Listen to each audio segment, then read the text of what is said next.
முன்பின் தெரியாதவர்களிடம் உங்கள் போனை கொடுப்பவரா நீங்கள்? அப்போ கதை கந்தல். நாம் அன்றாடும் பலவிதமான மனிதர்களை பார்த்து கொண்டிருக்கிறோம். அதில் ஒருவரை பார்க்கும் போதே அமைதியாக இருப்பார்கள். ஒருவரை பார்த்தால் கோபம் கொண்ட முகமாக இருக்கும். ஆனால் அவர்களின் குணத்தில் வேற மாதிரியாக இருப்பார்கள். கடந்த 50 ஆண்டுகளுக்கு முன்னர் மனிதர்கள் அனைவரிடத்திலும் ஒரு மனிதாபிமானம் இருக்கும். உதவி செய்யும் குணம் அதிகமாக இருக்கும். யாருக்கும் தீங்கு செய்ய மனம் வராது. அந்த அளவுக்கு அவர்களின் குணம் நிறைந்திருக்கும். பணம் குறித்த பேராசை இருக்காது. ஆனால் இப்போதோ வாழ்க்கையே பணம்தான் என்றாகிவிட்டது. பணத்தை உழைத்து சம்பாதிப்பதை விட ஒருவரை நோட்டம் விட்டு அவர்களிடம் இருக்கும் பணத்தை எப்படி லாவகமாக திருடுவது என்பதை தான் பார்க்கிறார்கள். அப்படி ஒரு நூதனம்தான் செல்போன். இக்காலகட்டத்தில் யாரும் பணத்தை கையில் வைத்திருப்பதில்லை. ஒரு தேநீர் கடைக்கு செல்ல வேண்டும் என்றாலும் டிஜிட்டல் பண பரிவர்த்தனை தான் செய்கிறார்கள்.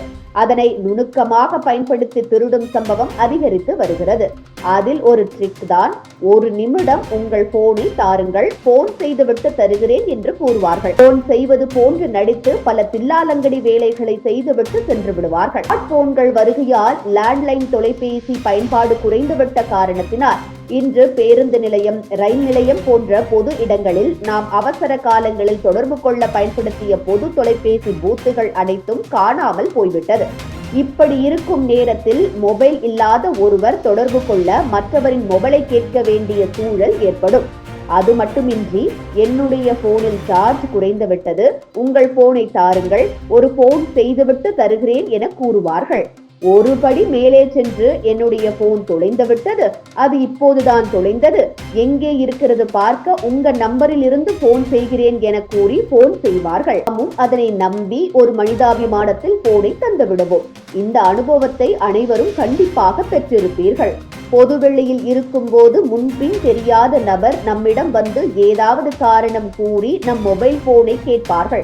நாமும் மனிதாபிமான அடிப்படையில் குடித்துவிட்டு எங்கே அவர் மொபைலை எடுத்து ஓடிவிடுவாரோ என்ற அச்சத்தில் இருந்து கொண்டே இருப்பார்கள். ஒருவேளை நம் மொபைல் போன் திருடப்படும் ஆபத்தை விட அதன் பின்னால் மற்றொரு ஆபத்து மறைந்துள்ளது என்பதே நமக்கு தெரியாது. மொபைலை வாங்கிய நபர் மெல்ல மொபைல் போன் பேசுவது போல் நடித்து நம் மொபைலில் உள்ள தரவுகளை அவரின் மொபைலுக்கு குளோன் செய்து கொள்ளலாம். இதன் மூலம் நம் மொபைலில் உள்ள தகவல்கள் மற்றவரிடம் சென்றுவிடும்.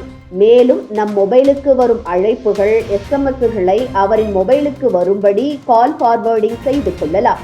இதனால் நம்முடைய தகவல்கள் திருடப்படுவதோடு நம்முடைய பணத்தையும் நாம் இழக்க நேரிடும்.